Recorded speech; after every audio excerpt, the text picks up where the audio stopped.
How's it going, Thriver? Miguel here from CFS Recovery. In this video, I'm going to be talking about why there's no such thing as 100% recovery when it comes to CFS, and not in the traditional way that you think. I'm not saying that it's impossible to get better and impossible to get to where you once were, but the whole idea of thinking there is this measuring stick of percentages. I'm going to tell you why that doesn't exist after having gone through the entire journey myself. I started at basically 1%, right? That's where I was at my lowest level. 1% was in the hospital, unable to move at my worst, drinking my food, and even the blended food, it hurt to digest. I could barely swallow it. I could barely even, keep it down. So I know what it's like to be on that 1% where it hurts to breathe, hurts to even lift a finger, to even try to lift my head off the bed, to even take a breath in. Extreme sharp stabbing pains in my chest to the point where I didn't want to breathe, right? So it was a very dark time for me.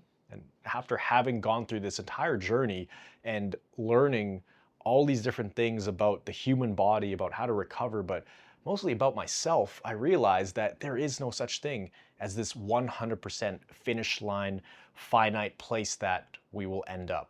And I'm going to tell you why in this video. I got my whiteboard over here. I'm also going to illustrate it so you know exactly what it looks like, okay? So with all of us who have CFS or long COVID or any of these hypersensitive nervous system disorders where these symptoms that just don't seem to go away are stopping you from living life. Now, obviously, there is a certain place you want to get to. Let's say in your past, right, you were able to exercise, right? You were an athlete. Let me just write down exercise here. You're able to exercise, you were able to work, you were able to have a social life, you were able to do leisure activities, you were able to actually put time and energy into relationships, which kind of ties into the social life, right? Among all these other things, and you actually felt great, right? Or maybe you felt good, okay? Because that's another thing I want to talk about is we have this idea of where we want to get back to without realizing all the things that we were doing before that kind of led to us getting sick. I'm not saying it's all your fault. I'm not saying you did certain things and they led to you getting sick. Maybe it wasn't all your fault, right? But ultimately, if you look back on your life prior to the time that you got CFS, so let's just say if this is a timeline and you got CFS over here, look at your life leading up to it, okay? What was going on? And if you actually look deep enough, you'll realize it wasn't just one thing that took you out. For example, a lot of people, they'll get COVID right before they develop all of these symptoms, or long COVID or CFS, and they'll think, oh, okay, it's this COVID that caused me to get CFS and my life was never the same after. But if you actually look at what happened prior to that, there were other things in your life leading up to this, right? It is extremely rare, and maybe you're the 1% of people, right? But I've literally talked to hundreds, if not thousands of people, right? In terms of hours on calls with people, thousands of hours. I've talked to so many people, I've never, ever, ever seen a case where somebody just got COVID or just one thing happened and they were living a perfectly normal life and out of nowhere, they got CFS or long COVID or any of these things. There were usually things leading up to it. Maybe there was a breakup over here. Maybe you moved houses or you sold your house. Maybe there were financial issues and it was really stressful. Maybe you were graduating college and you had to cram a bunch of studying over the last 3 or 4 months. You weren't sleeping, you were living off energy drinks. Maybe you were pushing yourself really hard in the gym and taking pre-workout, kind of like I was. Maybe a lot of the internal pressure you put on yourself for being a perfectionist or a type A person, maybe it was starting to catch up to you and you're starting to have sleeping problems and you just could never relax. If you actually look back at your life, where you were before, what was it really like? Without the rose-tinted glasses, because here's the thing, no matter what our previous life was, if you're in the trenches of CFS and you're feeling all these symptoms, anything is gonna be better than your current situation, right? So let's say all of these things were happening in your life. Let's say that was the scenario for this, right? And then you got something, then now you develop CFS. Well, even that stressful scenario, even that lifestyle, That is way up here compared to where you are now, which might be over here. I'll put red just to illustrate we are very symptomatic over here, okay? So over here, look at that gap. So no matter what this was, no matter how chaotic and unsustainable that lifestyle was, compared to where you are now, that's gonna seem like heaven on earth, right? And you might be thinking in your mind, if I could only get back to that place, if I could only get back to doing what I was doing. But if you think about it, if you're feeling these symptoms right now, it is likely because you push your nervous system to its absolute limits, right? It wasn't just one thing, okay? So that's something you gotta keep in mind. Let's say there's this ultimate place we wanna get to where we can do these things. We can exercise, we could work, socialize, we have the ability to do leisure activities, we can build and sustain and grow relationships. You know, overall life was good. Life was good, we were living. Definitely better than where we are right now over here. Here's why you don't want to set this finite timeline, this finish line of 100%, okay? Because on the way, I always like to look at recovery like a loading bar or like a progress bar. You know how you click on some websites, or if you're playing a video game, there's a loading bar, right? The loading bar, let's say this is a loading bar, right? The loading bar doesn't get to here, and then it goes to here, and then it moves backwards, right? And then it goes forwards to here, and then go backwards again. The loading bar is moving progressively towards the completion, right? If this is completion, this is where you start. It's gonna be moving in a steady direction along here. Here's the problem with percentages, right? You're gonna be bouncing all over the place because even as you're getting better, right? And I've broken this down in other videos. As you're getting better, you're gonna have a mix of feeling up and down. You're gonna have capacity increase and decrease over time. You're gonna have times where you feel better. You're gonna have times where your capacity drops when you're in an adjustment period, when you're in a flare-up, drops like that. But if you respond well, right, which is what we teach on this channel, if you don't know what responding well looks like, just click the video up here. I broke that down in depth. If you respond well, then you actually get to increase capacity. Then you're gonna top out, you're gonna have a flare up or an adjustment period. You're gonna go up, and you're gonna go down. You're gonna go up, down, right? And that's gonna happen dozens and dozens of times on the way to recovery. So it's gonna feel like, you know, you're at 10%, then 5%, then 15, then 10, then 25, then, you know, maybe you have a really big flare up and you drop down to here, but then you bounce right back up here, okay? So it can get really confusing because this loading bar, there's nothing consistent about it, right? It feels like you're almost there, then you're backwards, and you're almost there, then you're backwards. You know, there's not really a sequence here, right? It can feel very sporadic and all over the place, right? So that's one reason why you don't want to go by percentages, is because it's not going to be a sequential loading bar, as in the numbers are always getting closer to the finish line. It'll bounce all over the place. What it's really going to feel like is this. That's what recovery will feel like if you go by percentages, right? One day you're at 34%, the other day you're at 15%, another day you're at 60% because your mood is better and the sun is shining and the weather's nicer out. And then when it's rainier and darker and, you know, something happens in your family or you get into an argument with somebody, you feel like you're 20%. That's another reason you don't want to go by percentages. Also, the way you measure things, right? We like to break it up. So the way we do it at CFS Recovery, when we're working directly with people and we're analyzing their situations and building their personalized plans, we like to look at it in different buckets, right? On one hand, we have the physical bucket. Okay, what can you do physically? How much can you walk? How much can you lift? You know, can you drive? Can you do the dishes? What's your physical capacity? You have your cognitive capacity bucket.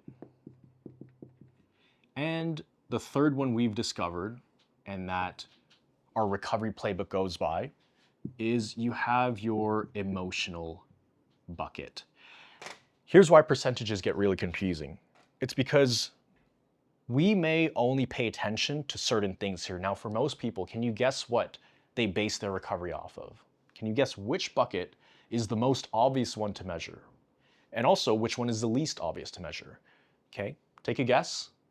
What am I going to circle here? What is the most obvious one? The one where you see clear, definite change? That would be physical. Because you can see it, you can feel it. You can sit up longer, you can walk to the washroom more times, you could physically do more things. And also you're getting external confirmation from other people. You know, people in your family, your support system, they're saying, oh, you're sitting up more, you have more energy, you're moving more, you're sitting up straighter, right? What's the hardest one to catch? And the one that most people miss, it is your emotional capacity. And the reason why is you can't see that. And also, it's very subjective. And it really depends on what kind of person you are emotionally or mentally, right? How emotionally resilient are you? Now, we've figured out a way to measure it, right? The way your brain patterns work, or in terms of your thinking patterns and your action patterns, because your actions come from your emotions a lot of the times. Like, your emotions are what drive a lot of the things you do physically. If you're feeling pretty brave, the fear is out the window, you're gonna be doing more physically. If this is very high, you're gonna be doing less here. And so there is an actual formula to it, right? I'll pop some examples up on the screen here, okay? And that's kind of how we build our plans for individuals at CFS Recovery, right? We actually look at these different buckets, we analyze it overall among a whole bunch of other things, right? And we try to get the formula right, because some people are better off increasing this while keeping these nice and low, right? And over time, they increase this or increase this. But a lot of people, going back to what I was saying, they'll measure progress and recovery and everything they're doing just by the physical, okay? Color this in here. So if this starts to go up, right, you might think that if full-on exercising is up here, right, and that's thriving health, I'm so far from that. I'm maybe halfway there. I'm like 40%, not realizing cognitively your brain fog is improving. You're able to look at screens more. You're able to withstand conversations and hold conversations a lot more. Maybe you're cognitive in the same time frame that it took to go from here to here physically. Cognitively, it's like up here. You're doing way better, but you discount that because it's not the most obvious one. Same thing with emotionally. Maybe you're responding really well to symptoms, and this also grew from, like, I don't know, maybe here, maybe it was here, and it went up to about here. Okay, so maybe these things are progressing, but you're not realizing it, right? And then you could take the average. Okay, how much have I improved in all these areas? Then what real percentage am I at? But then it goes back to the whole percentage thing. Your percentages can go up or down, depending on if you are in an adjustment period or not, okay? I'm gonna share one more reason why you should stay away from the percentages. Now, in a traditional way, somebody would look at this up here and look at this ideal life and say, okay, this is 100%. And let's say the bottom here, let's just say you're 1%, okay? Now, when you set this 100% rule for yourself, or this 100% finish line, you are literally setting a finish line, right? As in, the job is done, it's complete, the mission is accomplished, right? And you may actually get there, right? But the interesting thing is, as you move closer and closer and closer and closer to this, what you deem 100%, and I'll tell you from firsthand experience, this becomes a mirage. This, now, just as humans, we will extend the goalposts. We'll move the goalposts once you get closer. Because once you get closer to this, I guarantee you, you're gonna be like, oh no, I'm at 90%. 100% is actually up here. And then once you get here, it's like, no, it's actually up here. It's actually up here. So it becomes this illusion. It's this thing that you can never catch, right? Because you start to realize that there is no cap on your potential. And it happens around, you know, we could look at this in terms of fully functional, right? So typically the first, I don't know, the first bit of recovery, right? We see people are bedridden, and then they're couch-bound, and then they're housebound, and then they're semi-functional, so they can kind of go outside, and then they're functional, right? And then they're thriving up here. Let's call this thriving, right? Now, thriving, you could continue to increase your potential, and the sky is the limit there. Me personally, I stopped looking at percentages when I was about housebound, because maybe physically I couldn't do as much as before, but I was mentally happier. It was the first time in my life I could actually relax and have a great sleep at night and not put so much pressure on myself. You start to realize as you get closer to this, as you move forward in recovery, you start to get your life back. You start reintegrating things, learning about yourself. You realize that this person that you wanted to go back to, this really busy, very productive, high performer, always get the job done, crushing the goals, get everything perfect. You realize that that's not the goal you're going for, right? Because the only way to come out of this illness is to really change who you are at the deepest level, because the person you once were is the person that got you into this scenario in the first place. It maybe wasn't all your fault, right? Maybe there were external circumstances that happened that were out of your control, but ultimately, why are some people able to tolerate certain stressors in life and other people aren't?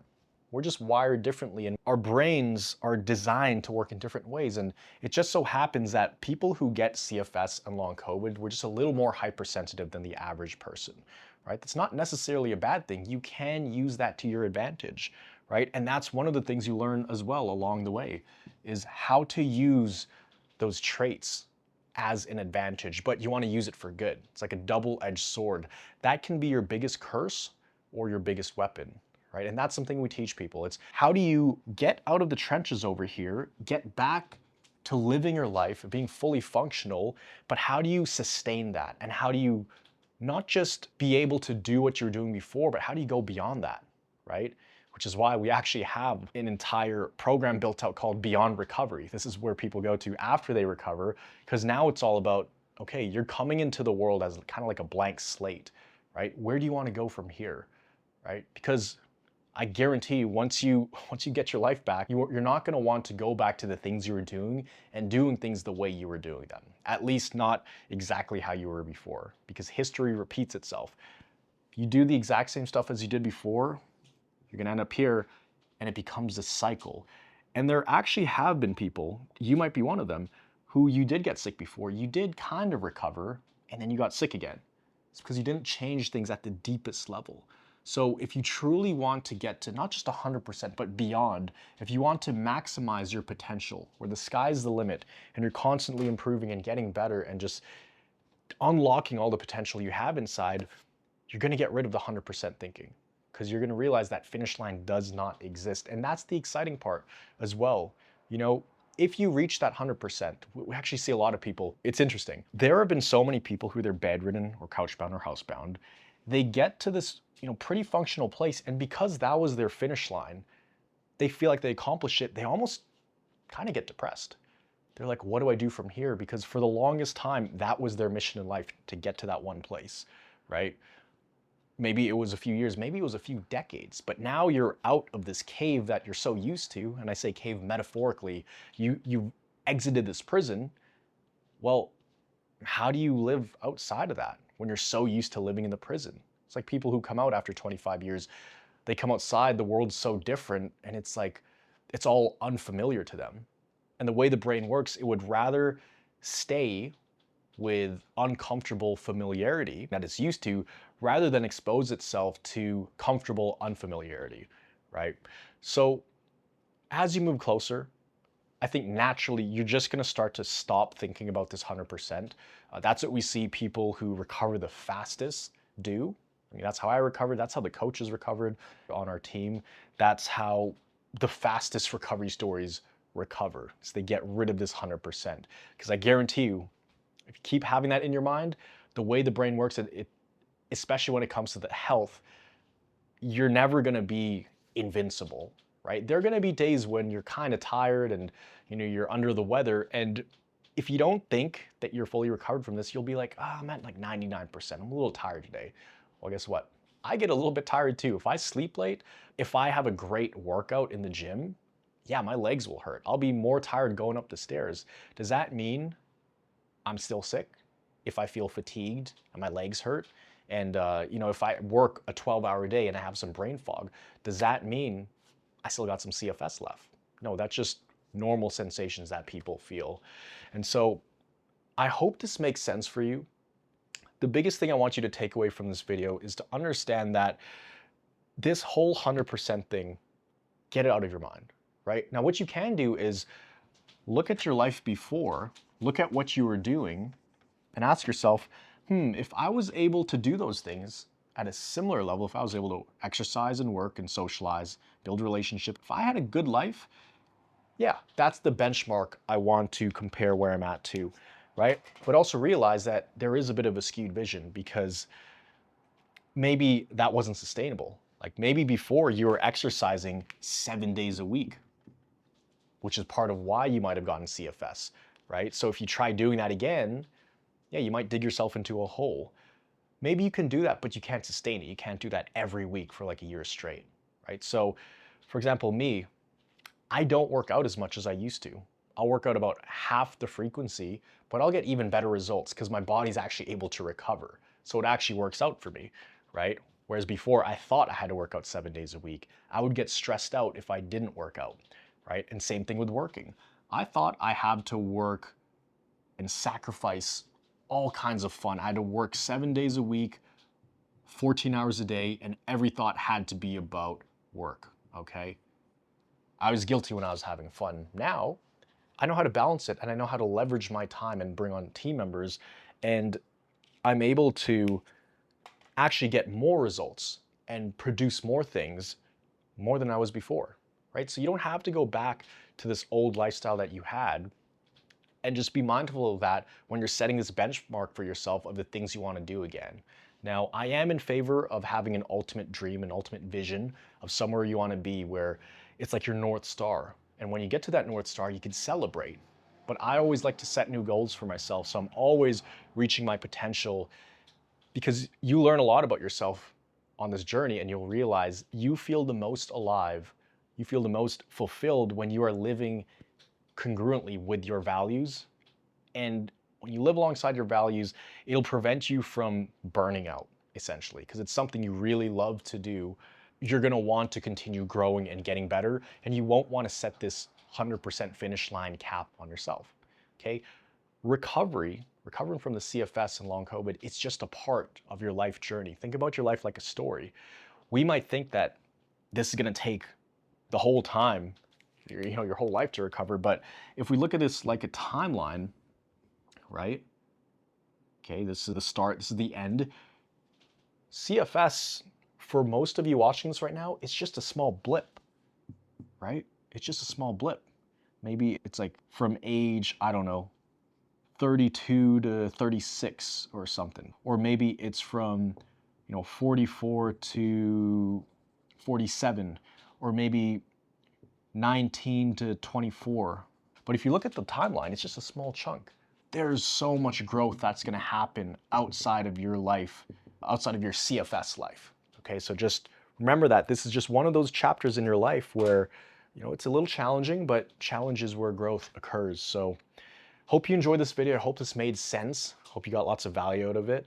And let me know your thoughts below. What was your biggest takeaway? Comment down below. So if you did want some guidance or some help on your recovery journey, I shared a little bit earlier about the different buckets we had here, different buckets of capacity. We actually help people build those things into their recovery through personalized plans. And it's all data-driven.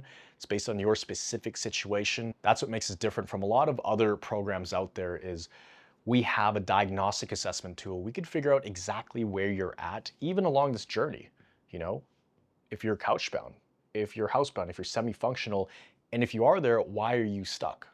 There's so many different things it could be, but we're gonna go in there and pinpoint exactly what it is, build a plan around it, figure out your cognitive, physical, emotional capacity, and then the biggest thing is figure out what is the North Star goal for you and how are we going to reverse engineer a plan to help you get there. That way you can avoid crashing and you can recover without having to do hours and hours of brain retraining a day and taking all these supplements and medications that don't really work. So if you wanted some of that help, you can apply for the Recovery Academy system.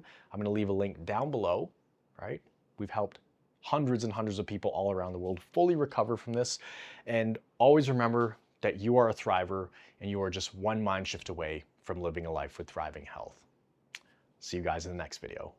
I'd say that CFS recovery is absolutely the real deal. I actually felt like somebody had an answer, like somebody explained what was going on and it all clicked.